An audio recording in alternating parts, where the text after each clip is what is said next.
Hello, hello. This episode is for days 323 to 327 of my 365-day raw suspending disbelief journey.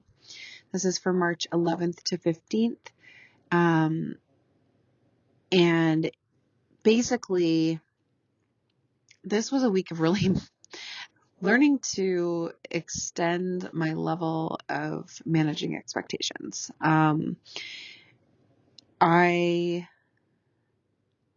Obviously, there's been this trend over the last few months of learning to let go of my expectations, of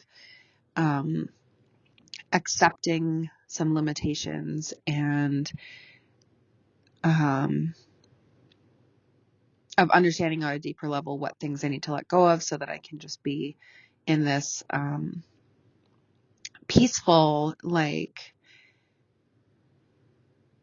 it's okay that I can't do everything that I want to do, right? And that's definitely a stretchy thing for me because I love the things that I do and I'm so passionate about the things that I do. And so it's really tough to choose which ones to let go of. But this week was very different in the sense of there's even more to let go of. There's I thought there was nothing left and there's more kind of thing. And it made perfect sense. I mean, it was a full moon with an eclipse at the end of the week, which is a very transformative, very wild ride of a time, as well as the beginning of Mercury retrograde, and there's already a Venus retrograde, and the Venus retrograde actually, for anyone who doesn't know, that's very tied in with relationships and past stuff coming up to be cleared, and especially with the eclipse as well, just all of the things sort of at once really tied in to be bringing up some past stuff and the need to clear it and the need to release it and sort of cut it out and not allow it to be a continued issue in my life. So, I also discovered this week that, Casey would be going back to school on Monday, which was great. But then I also had the issue come up that, okay, well now Jace is going to be on only afternoons soon. And Casey normally goes to school just only in the mornings. And so I had to contact the school again and try and get some things worked out so that I could have her moved to the afternoon class, which at first was a little bit of a struggle, but we did manage to get there.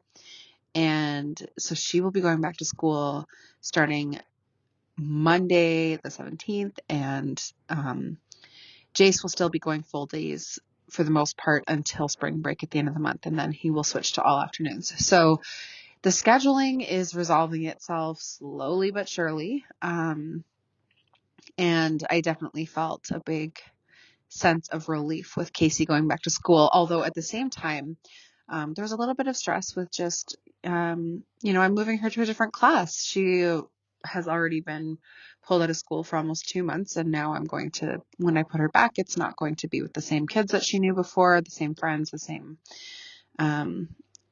time, schedule for her days and all of that. So there's going to be some shifting, although she is fairly flexible. And, when I told her, oh my gosh, she was so excited. She did this little stomp, stomp, stomp with her feet. She was doing a little dance. She was so excited.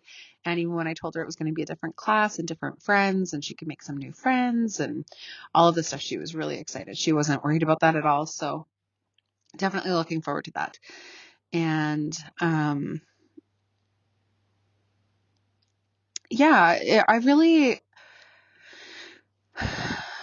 I'm definitely finding my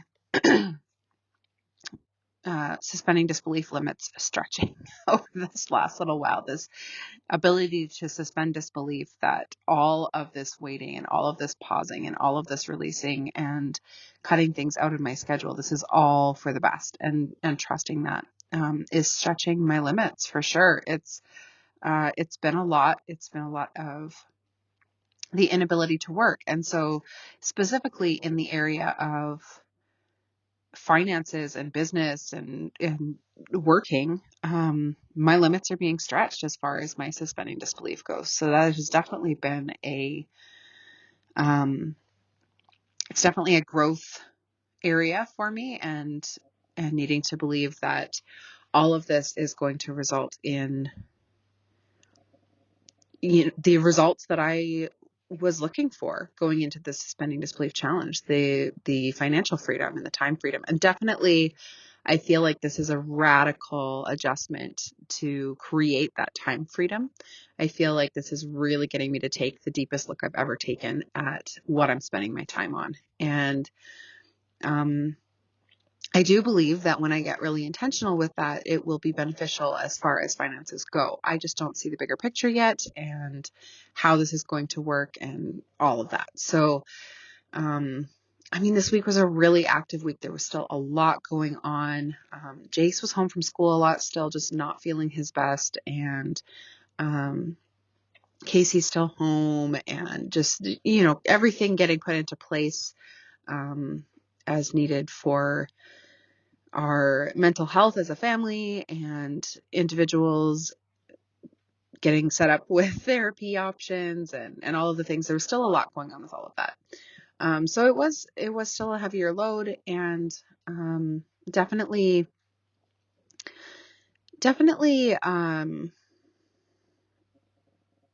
I still was not able to put much into work.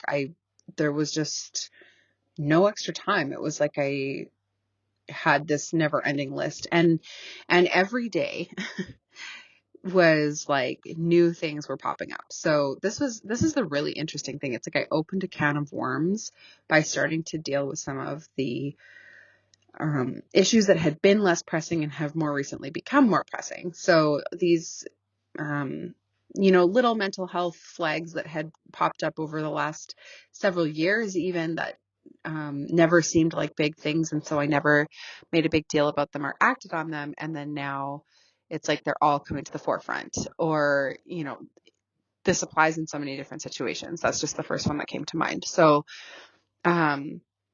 everything that I've been dealing with, it's like I take the action and do the things that need to be done to deal with it, and 5 more things pop up. So it's been very busy, very intense. And the end of the week was like right on the full moon eclipse, everything. Like, it was definitely the culmination of that. It was, everything sort of came to the head, and my energy was coming up more, and I was like having the energy to do more, and there was more that just came up. So I had to use that energy on the things that came up, and